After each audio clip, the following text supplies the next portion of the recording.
So, did you ever talk to him late on Sunday night?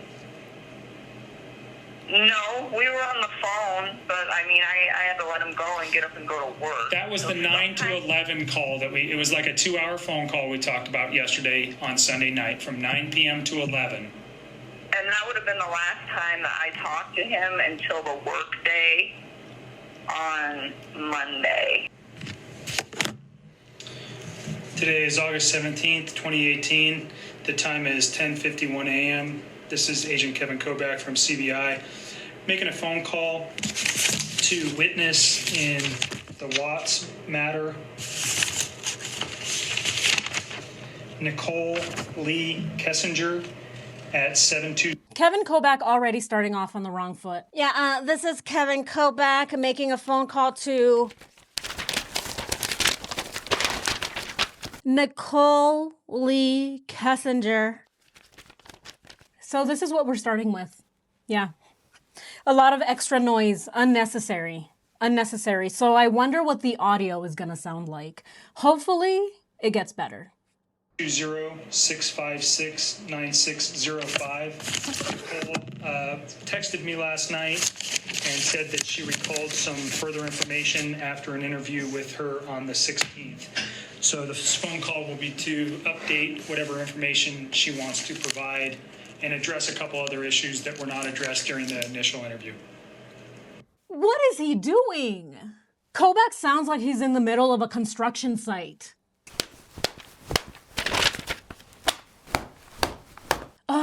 Okay, I was too distracted by all the extra noise that I didn't hear what he said. Let's go ahead and listen to that again. 9605. Nicole texted me last night and said that she recalled some further information after an interview with her on the 16th. So the phone call will be to update whatever information she wants to provide and address a couple other issues that were not addressed during the initial interview. So if you listen carefully, you have to listen past the drills and the hammering and all of the noises that he's making with his paper. We hear Kevin mention that the purpose of this phone call is for Nichol to talk to Kevin about things that she remembered. This interview happened on August 17th, so it happened the following day. Her original interview, the one that we already saw, that interview happened on August 16th. And so it looks like Nichol texted him at night, and we've seen those text messages already. She texted him and let him know, oh, I remember more things. Let's hear this supposed new information, these new details that Nichol Kessinger supposedly remembered.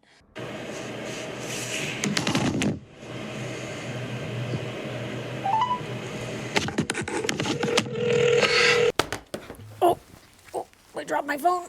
Oh, I dropped my phone. Oh, dropped it again.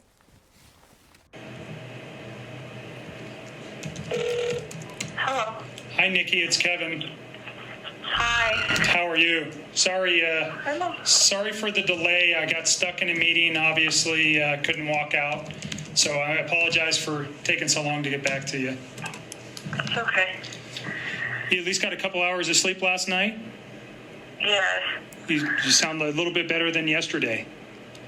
I feel a little bit better. Not much, but I feel like sitting down and just talking about all of that with everybody is like, it's helping. Good. Well, I think just keep that up. And again, if you need if I can put you in touch with somebody from a victim advocate to whatever I can help you with, just call and ask. Okay. Okay. I'm going to need you to do that once we're done talking. Okay, sure. I can get somebody in touch with you today. And you don't need to tell me about anything. We talked about that yesterday, but it might be something good for you to do, and I can make that happen today. Thank you. You're welcome. So A lot of things were going through my brain during this first segment. The first thing that was going through my brain was how similar this person and Nichol Kessinger's cousin sound like. They sound very alike, especially in the beginning when she answered. It sounded like when Nichol Kessinger's cousin called and said, "Hi, this is Nichole's cousin." And the second thing that I noticed was everything that Kevin was asking Nichol. Oh, did you sleep well? Oh, did you get some rest? Were you able to shut your eyes at night? Oh. And of course, we can't see Nichol, but I can already picture what she looks like when she says, oh, yeah, I did. I got some little bit of sleep. And when Kevin Koback lets her know that he's there if she needs help, if she needs professional help for all the trauma that she sustained. And she says, yes, please. I'm going to need you to do that right now, please. So even through the phone, we can already hear her acting. So we're about to get into it. Kevin is about to try and get more information from Nichol because she texted him in the middle of the night. Yeah, I wonder if this is the text message that happened at 2 a.m. I wonder if this is it. And that's why Kevin said, sorry, it took so long for me to get back to you. So that's probably why. It's because he was sleeping at 2 a.m. But let's continue. You texted me about 2 a.m. and said that you remembered some other information. What did you remember? All right, cool. So we know this is the 2 a.m. text message. So whatever Nichol is about to tell Koback is very important, right? It has to be. She texted him at 2 a.m. So let's see what important new information she has for Koback. Like, just kind of odds and ends. And I'm sure there will be more as this goes on. I interacted with him so much that sometimes, like, I just have to stop and think about how much information that I have gotten from him over the last few months and the last week or so. And, like I said, I never know what's true and what's not anymore. Sure. So I figured I'll just give you guys everything I have. And hopefully I don't have to keep calling you back with more, but no promises. No, that's okay. Please do. Like I told you yesterday, anything that comes to mind that you think is important, I'd like to know. Because you know him better than anybody probably over the last 6 to 8 weeks.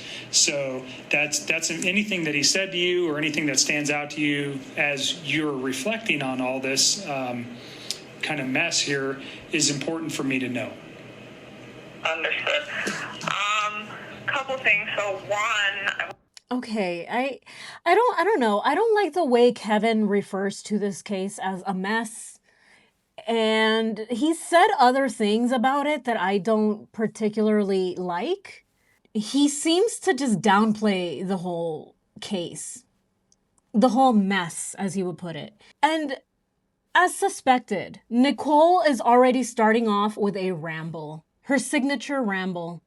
Starts rambling about all these things that she remembers and all of this information that she got from Chris over the past few months and the past few weeks and the past few days, the past few hours. She's literally going down every measurement of time because she's dragging out what she's wanting to say.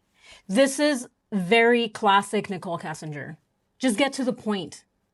You called or you texted this man at 2 a.m. Just tell him this new information that you remember. But again, classic Nichol Kessinger.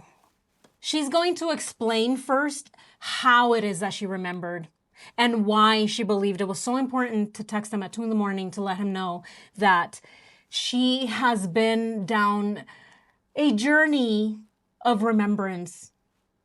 Let's continue. I went back and I tried to find whatever text you were talking about between my friend Charlotte and me with the e-harmony thing, and I don't know what you're talking about. Okay. If you I mean, her and I text so much though, so if you find it and you show it to me, let me know. But it's just I was on that site, but it was never worth a damn for me. So it wasn't really something that I ever discussed with her. However, when I was going back through there, I did realize that I had offhandedly mentioned to her a little bit about Chris. I didn't tell her that I was how deep the rabbit hole went on that, I guess you could say, but it was kind of vague, and she was asking a lot of questions at that point, but it was just oh, you know what? I did say something to her. You guys, I think I just looked at the... So Nichol isn't calling him to tell him about things that she remembered. She's calling him for damage control. The first thing that she wanted to bring up was the conversations that she had with Charlotte and the eHarmony app and how she has no clue what Koback is talking about. All of this sounds like Nichol Kessinger is just trying to save herself. And I think that's what the urgency was. She was up at 2, 3, maybe 4 in the morning, replaying the interview that she had with Koback and going over all of her missteps and making sure that when she does talk to him, that she clarifies all of those little inconsistencies. And on top of that, she also is wanting to get more clarity herself. It sounds like she wants to know more about this eHarmony app or how it is that CBI even has this information. Because I think, again, this is my opinion, I think that Nichol was up at 2 in the morning panicking about how it is that CBI and FBI were able to access her text messages with Charlotte. I think that's what's happening here. But you guys let me know. You let me know what you think. But just off the first, first 4 minutes, Nichol is already talking about something other than what Kevin wants to know. Yeah, to me, it just seems like she wants to know more because I think she's freaking out that CBI and FBI probably have all of her text messages between her and Chris. And if they know about the eHarmony app, then they probably have access to her Snapchat too. And I think that's what she's trying to get to. And that is why she texted him at 2 in the morning. Let's continue. The messages, and there was some like little bit of conversation regarding, yeah, he's got kids. There was some conversations about some sexual related stuff, and that was about it. Does that sound right? Yeah, that's it. But I mean, I did mention it to her. And honestly, we've talked since then, and I haven't even mentioned him. And that girl's so wrapped up in everything that's going on in her life. Like, I don't even think she realizes what's going on in the news. Okay. I don't even think she's going to connect the dots. Like, I would be surprised. Like, I honestly am convinced that if I don't say a word about it, I bet you she won't even bring him up. Okay. And even if she did, if I was just like, yeah, he's not around anymore in my life, like, I don't even think... I'm not concerned about her. Okay. He's not around anymore in my life. Was that Nicole's cousin? Did Nicole's cousin take Nicole's phone and was like, here, cousin, let me answer that one for you? I don't even think he's going to be around in my life much longer. The voices sound very similar, if you ask me. But who knows? Who knows? You guys let me know. A lot of you don't seem to think that that phone call was Nichol, but I think the same number of you also do believe that it was Nichol. To the bigger issue. Yeah, it really does sound like Nichol is just trying her best to cover her bases here, cover her tracks. She knows that she messed up somewhere, and so now she's freaking out. She's freaking out. She wants to know, like, what does the police really know? And so now she's saying, like, oh, yeah, now I remember. Yeah, no, you are right. You are right. I went back through the text messages. And yes, I did tell Charlotte some stuff. Oops, sorry. It must have slipped my mind. But she didn't text him at 2 in the morning just to say that. She texted him, again, in my opinion, she texted him at 2 in the morning because she was panicked. She was panicked. She doesn't know how much the FBI and the CBI know about her and her conversations and how they were able to get her text messages. And so that is what has her panicked, and that is why she's here talking to Koback the following day. Let's continue. And the only concern I had there is there seemed like there was some conversation about a boyfriend, and it doesn't seem like, so you were actually talking to her about Chris, not a boyfriend. I went back through those texts. I'm like, what is he talking about? I don't see anything about eHarmony. I mean, and if it's in there, maybe it is, and I just missed it. But okay. It's like, no, I don't know. It's not all that important. It's not all that important. So we can move past that. What else? On Monday night, so a couple things. Okay, she's going into Monday night, but before we get there, Kevin tells her it's not that important. You know, forget about the eHarmony thing, but forget about the Charlotte conversations. It's not that important. Can we move on to other things? Yeah, because she started with what to her was the most important thing, right? She said herself that she went back home and went through her text messages and said, oh, I don't know what Kevin was talking about. Oh, shit. Oh, what was it that he read? Hold on, where is it? I thought I had deleted them all. Oh, crap, here it is. Oh, no. Well, I'll just tell him that I might have missed that. Who cares? It's fine. I'm gonna text him right now. It's 2 in the morning? Yeah, who cares? But yeah, now she's getting into Monday, the important day, the day that she couldn't remember. The same day that her phone somehow happened to be near Frederick at 6:16 in the morning when her friend Jim called her. That same morning, the same morning when she forgot to clock into work, the same morning when she got to work late, the same day, Monday, the same day when she ended up leaving work early to go home with Jim to meet up with him because she wasn't feeling well. Oh, I'm so sick. Her and Jim feeling sick, and Jim was stuck in traffic for hours. Yeah, that same day, Monday. Yeah, the day of the murders, the day that she somehow just, I don't remember much of what happened. I don't remember much of what happened on Sunday either. So let's see what she remembers. I told you he had like texted me, and then at the end of the night, he had called, or I had called. I think he called me, but either way, we were on the phone with each other. And like at some point when we were on the phone, he was like, do you want to FaceTime? And I remember I was laying in bed, and I was just like, you know what? Okay, let me turn on the light. And I remember I turned on the light, and we FaceTimed. And when we FaceTimed, he didn't really say much. Like, it was almost kind of awkward. I don't even know why I didn't think of this earlier, but it was very short too. It was super brief. And like, I remember what's short? What? What is short? Like a couple of minutes or 30 minutes? Oh, no, I bet it was only probably like less than 5 minutes. I think it was only like a couple of minutes. Okay. And I think we were like talking a little bit, but he was laying down on a mattress that didn't have any sheets on it. And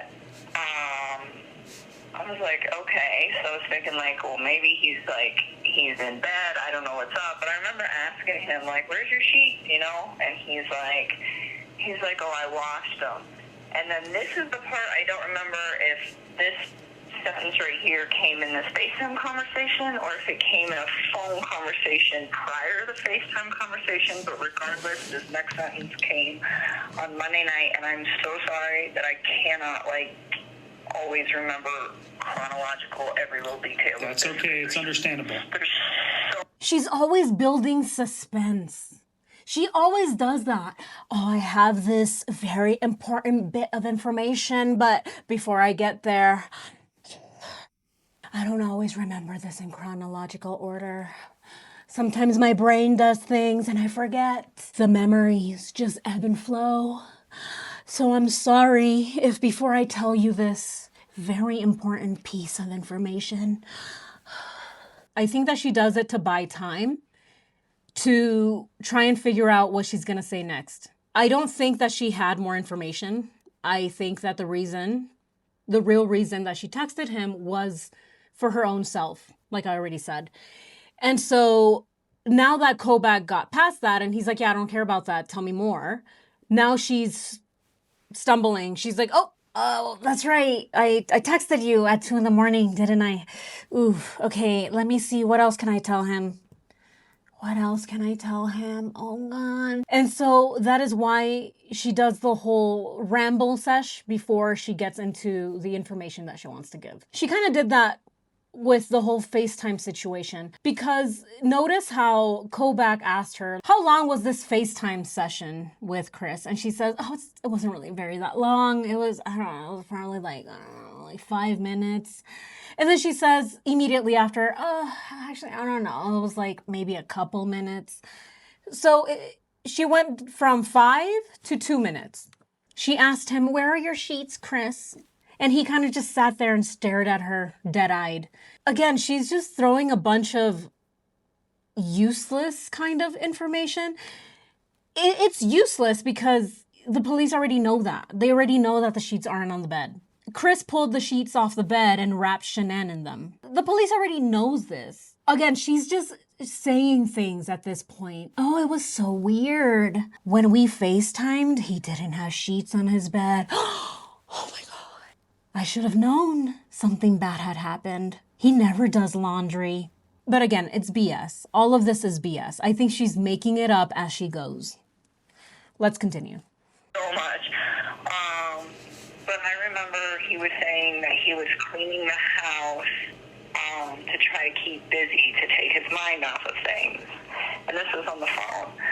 And I didn't, and it was kind of late when he was doing it. And, like, I didn't honestly think that much about it originally, because that man is always cleaning. Like, he's a very, very, like, organized, meticulous, clean individual. Like, he's the type of guy that will, like, vacuum his whole house one week, and if there's rooms that don't get used, he'd vacuum again the next week, just because it's, like, part of his routine. Okay. So the fact that he's, like, cleaning to kill time and he take his mind off things did not seem like a super red flag to me.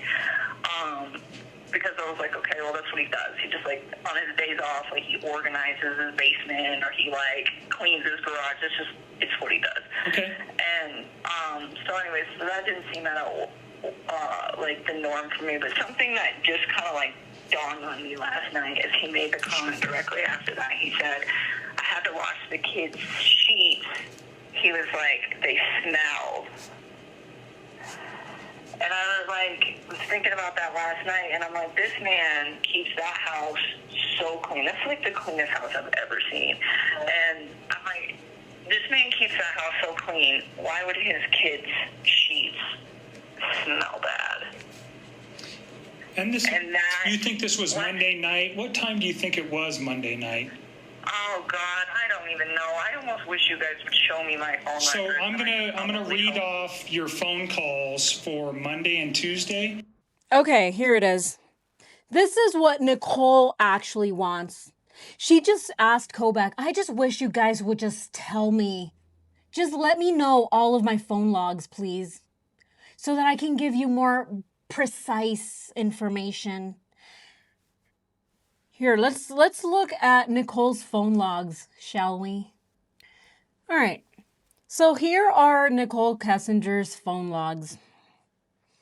Here we have August 13th, the day of the murders, 6:16 a.m.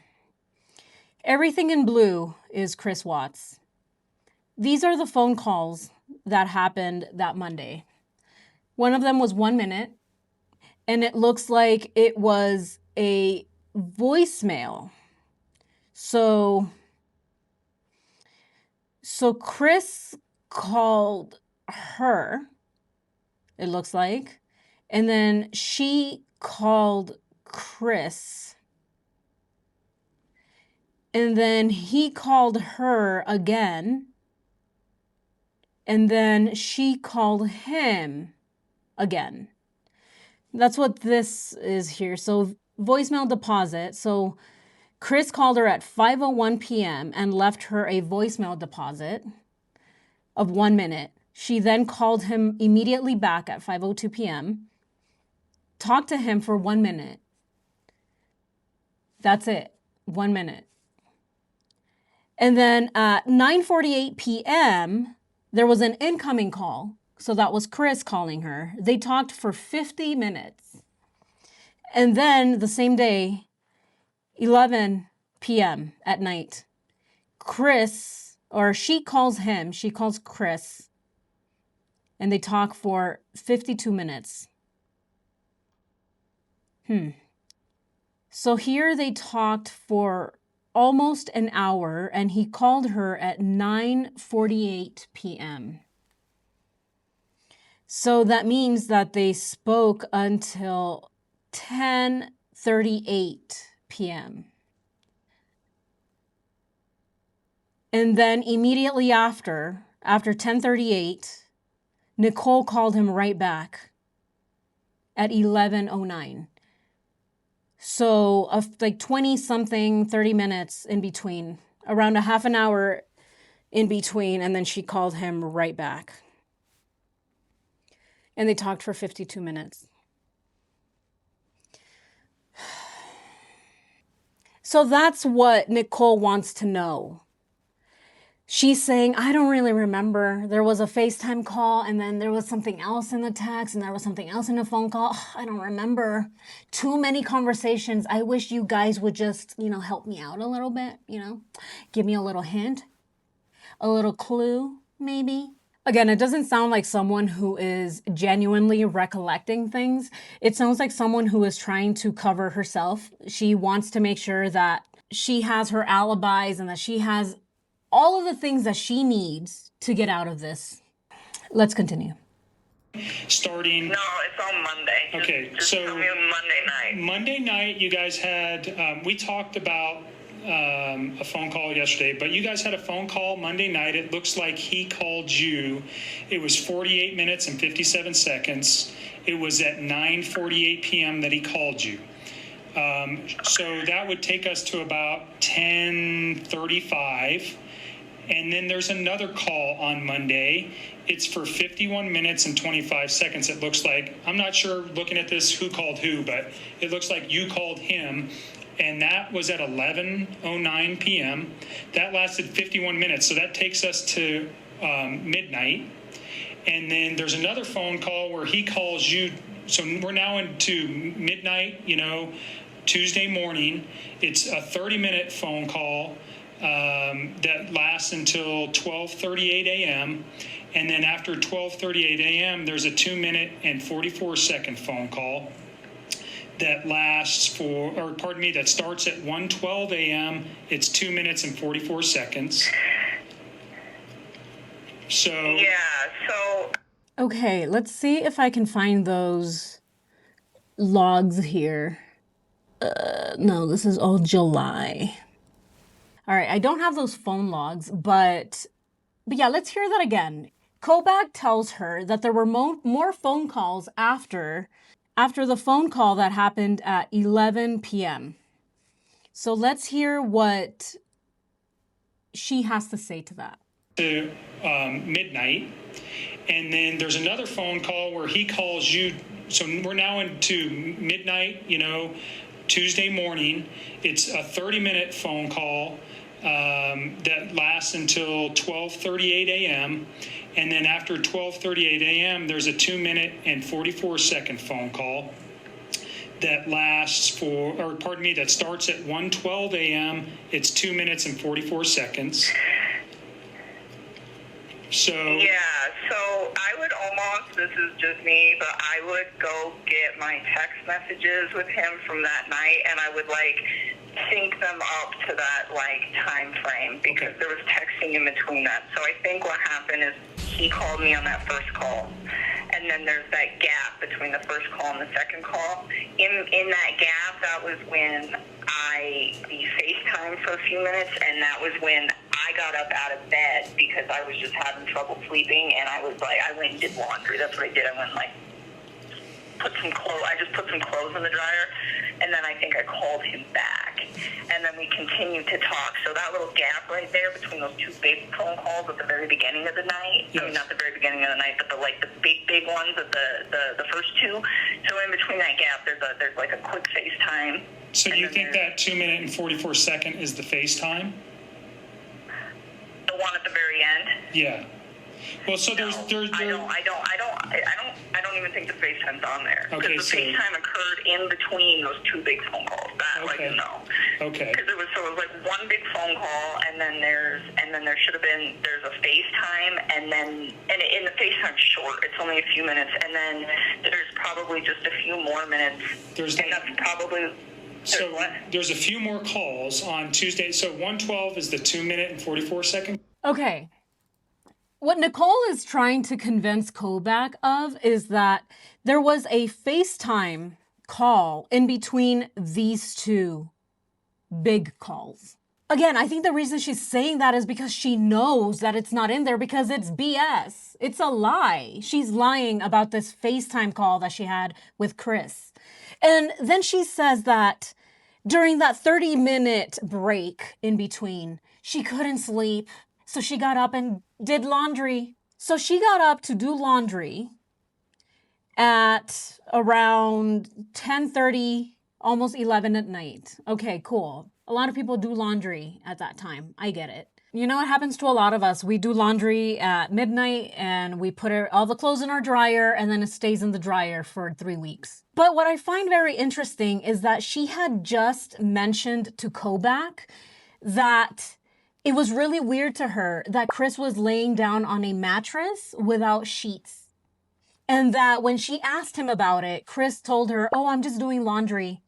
And then somehow she also ended up doing laundry before making that FaceTime phone call with Chris. Could it be a coincidence? Yeah, she could have been doing laundry and then got on the phone call with Chris and was like, "Oh, hi. Hi, baby. Oh, I am having your baby. I'm expecting your baby, so please don't rat me out. Anyway, are you on a mattress without sheets? Why are you staring at me all dead-eyed? Oh, you did laundry. Oh. Huh? What now? Oh, the sheets smelled? That's really weird. But I'm not going to think it's weird. I'm only going to think it's weird when somebody asks me about it. Yeah, oh my God. You know what? I got to go. Bye. It just doesn't seem realistic. I think Nichol got tripped up here. And so now that she's hearing these calls that the CBI has, she's like, oh, yeah, that's right. Yeah, there's a huge gap. Yeah, that 30-minute. Yeah, I remember what I was doing. Yeah, I was doing laundry. Oh, yeah, those other little calls that went on till 2 a.m. almost. I just couldn't sleep. Again, yeah, I get the sense that she's panicking. She's panicking. And this phone call is damage control. She wants to know what they know. That's why she's saying, like, let me know more. What other calls were there, Kevin? Yeah, that one, I hung up on him because I wanted some Nutella. Yeah, I just get these Nutella cravings at 2 a.m. Yeah, that's when I got the Nutella. Yeah.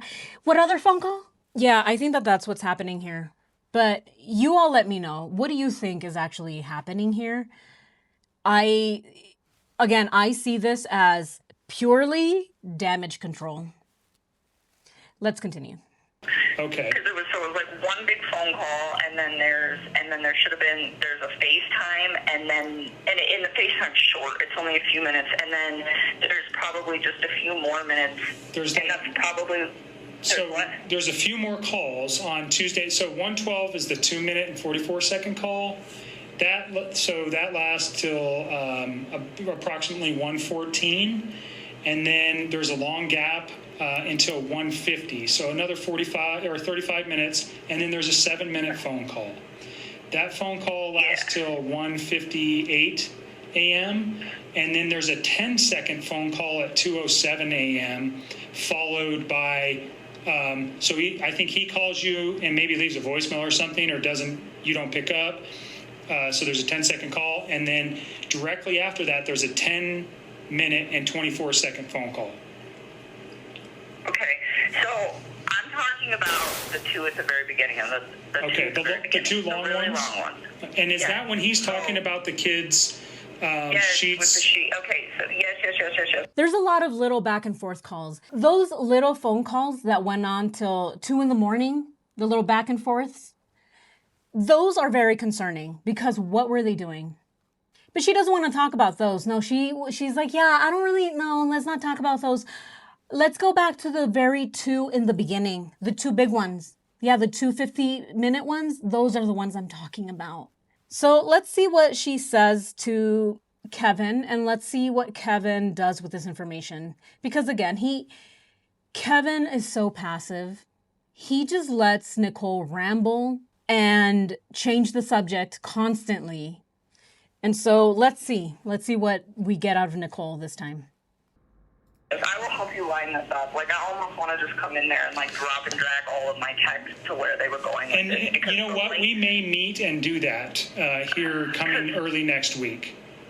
Yeah, well, all those phone calls at the very end of the night, that was me freaking out. Like, if you look at my text, a lot of that was like, I can't sleep, I'm really scared, where's your family? That was like me freaking out, and him calling to, like, try to reassure me, or me calling him, like, please talk to me, I'm super scared, where's your family? Like, those little ones at the very end of the night are me not being able to sleep and trying to get him to, like, talk to me about, like, and just, I guess, making sure everything was okay. So that those like real late ones, and that's why they're all kind of like sporadic, because I'd be up for like an hour, and then I'd fall asleep for like 15 minutes, and then I would like wake up and start stressing again and try to call them back. Like, so that's why there are all these like little sporadic ones throughout the end of the night. But those two big ones. So yesterday, Innocent people have questions. Guilty people have answers. That's it? Hang on. Nothing on there. What's that? Nothing on there. You just have to My camera. turn the truck up to the drive. Lay down. Loaded my stuff up in my coolers, my water jugs, my book bag, my computers, some of the tools that I had in the toolbox. I knew I was going to have to do some pumping unit rubbers today. That's why I was out so far. Is this on continually Yep. recording? Yep. Well, It's not. Is it any motion or is it? event. Okay, so it's motion. Any motion event that happened, I get cars driving from this street, and this is him at 517.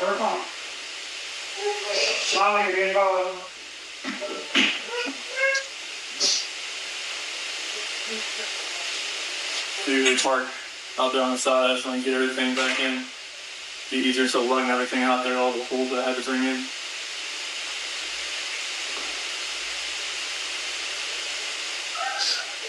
No one asked her what those little phone calls in between were, but she gave an explanation anyway.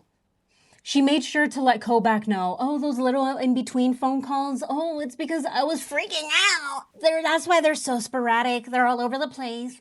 Because I couldn't sleep. I was just stressed. And then I would wake up. I would sleep for an hour. I would wake up and I would call him. Oh, Chris, I'm so scared. Okay, I'm going to go back to sleep. Chris, hi. I can't sleep. I'm so scared. Okay, I'm going to go try it. Yeah, I'm going to go. Yeah. Okay, I'm going to try to go back to sleep now. Okay, bye. Oh, God, I can't sleep. Hello, my love. Oh, please don't rat me out, Chris. Please don't rat me out. So she explained to Koback what those phone calls were without being asked, the same way that Chris was explaining what he was putting in his truck. My tool set, my wrench set, my hammer set, my nail and screwdriver set, all of the sets. I put all of them in the truck. So she did that. She over-explained herself without being asked. She knew what was about to happen. The police were closing in on the case. And she was freaking out. She wanted to know what the police asked Chris. She wanted to know all of the details. Let me know, Chris, so that I know how to protect myself. I believe that she was coaching Chris, guiding him on what to say to make sure that they both had their stories straight. Lots of inconsistencies with these two. Lots of lies. Let's continue. We talked about Tuesday was mainly text messages regarding your confrontation about his wife being pregnant. Yeah. Is that accurate? It is, and I Okay. mean, I guess those phone calls were on Tuesday morning, but for me, it was still Monday Okay, night. So when I was get it. talking to you guys last night, that's Right. how I referred to it, because I hadn't, like, gone to bed yet. Okay. You know what I'm saying? Yep. No, that makes sense to me. Okay. So. Okay, so he. I guess The reason I was so inconsistent is because since I hadn't gone to sleep yet, it was still Monday. This woman was a geologist, but she doesn't understand time. She doesn't know that once it turns midnight, it's the following day. It's not Monday anymore. And it doesn't stay Monday just because you're still awake. those technically were on Tuesday, but according to my daily sleep schedule, that was still my Monday night. Right. So the last phone call, Yeah, according to my sleep schedule, Koback, Tuesday, August 14th didn't actually start until 7 a.m. that day, okay? Because according to my sleep schedule, it's still Monday. And Kevin, oh, that makes sense. Oh, that makes sense. That's like trying to use the excuse of why you were a whole hour late the day after daylight savings. Let's continue. with him on Monday, well, it basically starts into Tuesday. It takes you all the way to Tuesday. It actually ends like basically at midnight on Monday, August 31st. So his wife gets home sometime at about 2 o'clock on that morning. So No, she got home on Sunday. Pardon me, Sunday. She got home on Sunday. So did you ever talk to him late on Sunday night? Nichol corrected Koback. Oh, no, she didn't get there on Monday.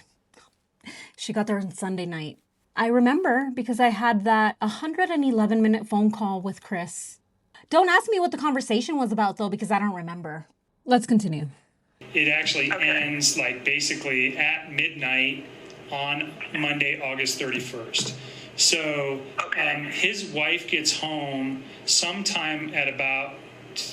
I think he meant Monday, August 13th, not 31st.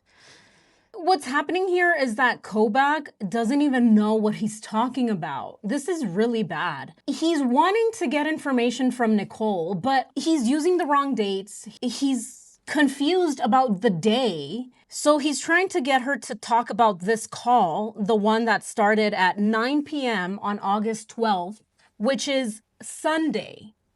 That went all the way until the next day. And that's what he's saying. He said, it started on the 12th and it goes all the way till almost midnight, right? It's this one here. So if they spoke for 111 minutes, it went till almost midnight the following day. This is the one that he's talking about. He's talking about the 111-minute phone call, but he can't even get his information straight. So he thinks that this day is actually Monday, because he's getting the days confused. And then he's also calling August 13th, August 31st. This phone call that he's on with Nichol, this is August 17th. So obviously it can't be August 31st. Like, come on, guy, come on. Like, what is wrong with him? Did he even sleep the night before? Or was he too concerned about what Nichol wanted to tell him? Oh, she texted me at 2 a.m. He's all over the place.